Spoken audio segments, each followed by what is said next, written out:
developed technology on campus where we produced a preservation media, shipped it to BioHart. They would ship it internationally where their early studies were in Europe, as is typically the way.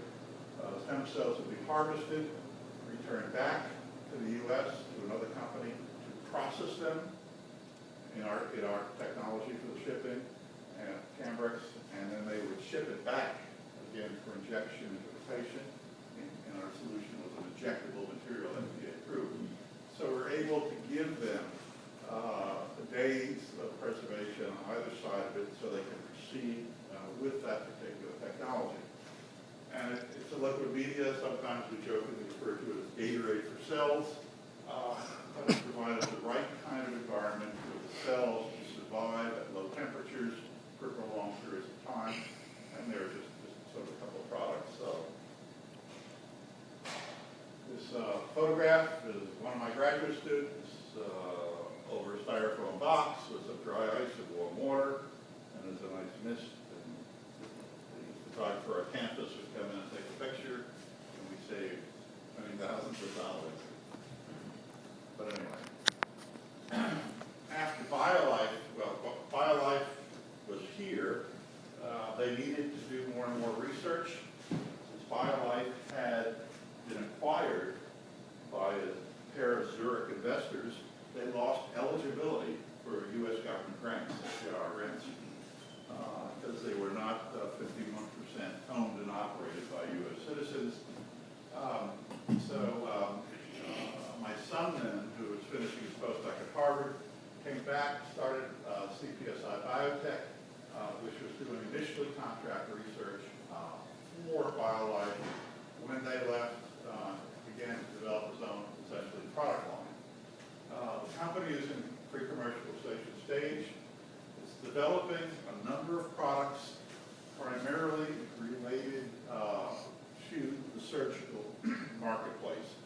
I showed you what we call a cryoneedle before. This is sort of a mock-up. This is a tube that's hooked to it and so forth. This is used to treat cancer and other kinds of diseases. We have been using these in a number of animal studies across the U.S. and Canada. These are disposable. We've developed, and this is a short version, but a catheter that's flexible at the tip that again will freeze. These catheters are used to treat atrial fibrillation. This is the biggest, hottest market on the planet now. Medtronic's, again, it's a multi-billion-dollar medical device corporation, acquired two companies in the last 3 years for $710 million in this area to get their catheter technology. We've got something far better. And these are fed up through the femoral vein and into the heart. And they will then take this and place it in different regions and freeze and ablate the tissue. And that's performed by electrophysiologists. Surgeons, cardiac surgeons can't use those. It's a strange world. They need to go in through the chest.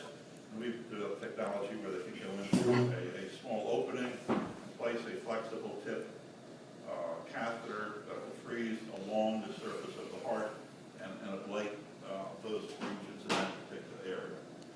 So I said there's approximately 10 products.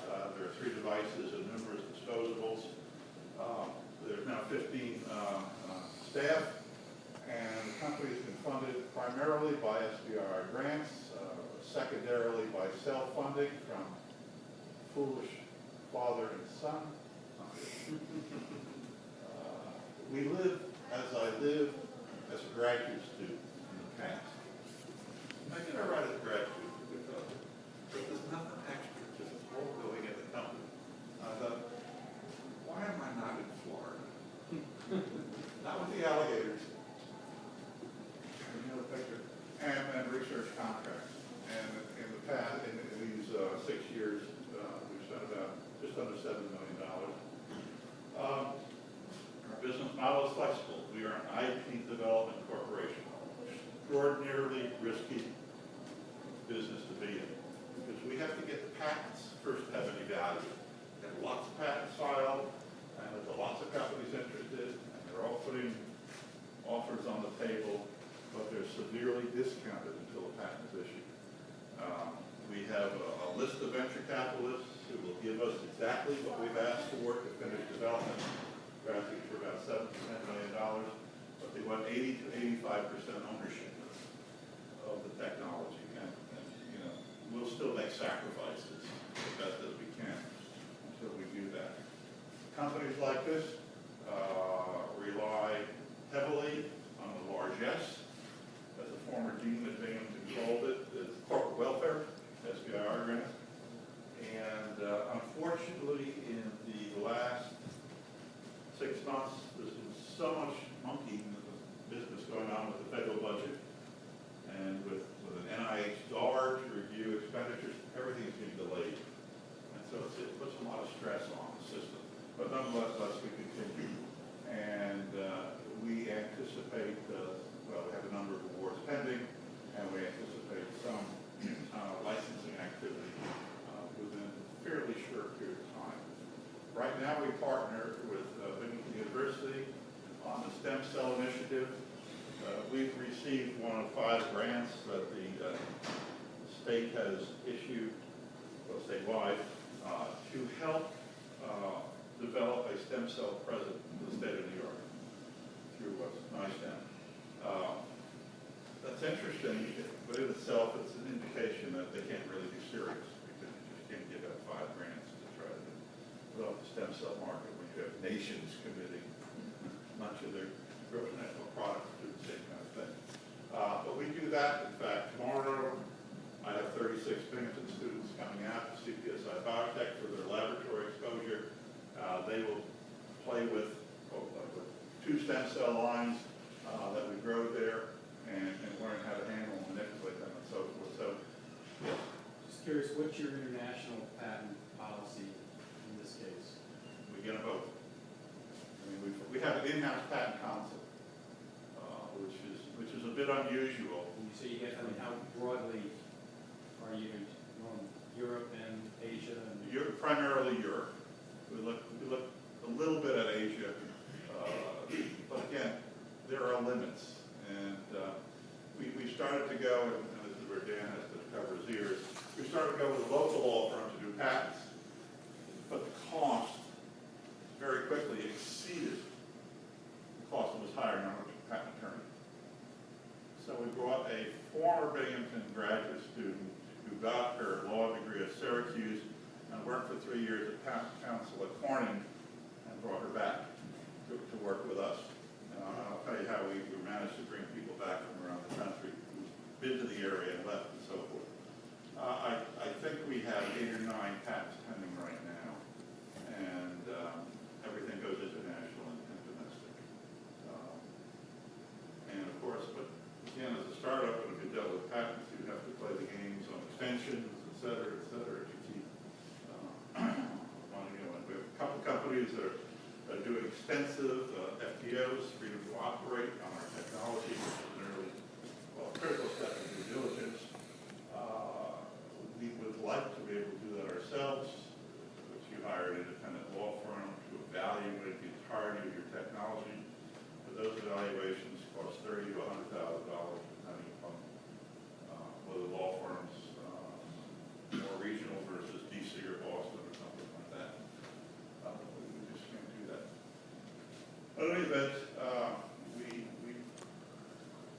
all the students I interact with at both the undergraduate and graduate level, I manage to have them have some experience in the biotech sector with respect to what we're doing. This is actually an alpha version of one of the devices we're developing. John, president of the company, he's local, obviously, Cornell, undergraduate, Binghamton graduate, Harvard Med. Anthony's currently a graduate PhD student working with me in Binghamton. He did get his master's some years ago. He left, began to explore the world, as some students will do, and we brought him back. He's actually a very good bioengineer. Again, the device and some of the disposables associated with it, we've demonstrated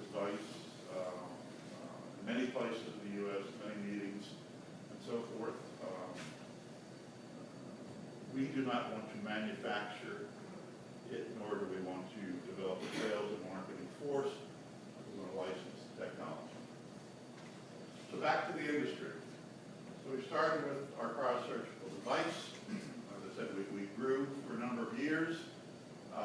Endocare then acquired Cryomedical Science. They had two technologies that evolved, moving on quite successfully. They're hovering at about 60 million a year income level. A second competitor came in from Israel, now in the U.S., Galil Medical. I've been a consultant with them for about 10 years now, after my non-compete ran out here. And they have about $40, $45 million in annual revenue, so two are pretty close. A Montreal company, CryoCath, contacted us in the early days, indicating they wanted to get involved with cardiovascular disease. I spent 3 years with them, 99 to 2002, helping them develop their technology. They gave me a lot of stock, but I didn't bother exercising. I didn't think. They were acquired in 2008 for $370 million. I didn't get much out of it. Helping consulting. Two other companies got involved in the cardiovascular, ATS, which bought part of CryoCath technology for $25 million. Then, and that was, say about 2001. Then they were acquired a year and a half ago for $380 million by Medtronic. The numbers cascade dramatically. Right now, there's another company that we're interacting with quite extensively, looking to improve their technology. And then along came another company that bought Endocare Electronics for $16 million. Interesting that they only bought it for a fraction of annual sales. Something was going on. Well, that's right, the CEO went to prison for Endocare. I knew the guy for years. We were good competitors, but apparently he didn't understand accounting. He's still in prison. And Healthtronics was now acquired by a company called Endo Pharmaceutical outside of Philadelphia. They paid, I think, $61 million for Healthtronics. And now it appears as there's a very high probability of some kind of partnership between Endo and CPSI. Endo wants to command this marketplace. And if you follow the train, the only thing they don't have is the cardiovascular market, which is controlled by this mega corporation.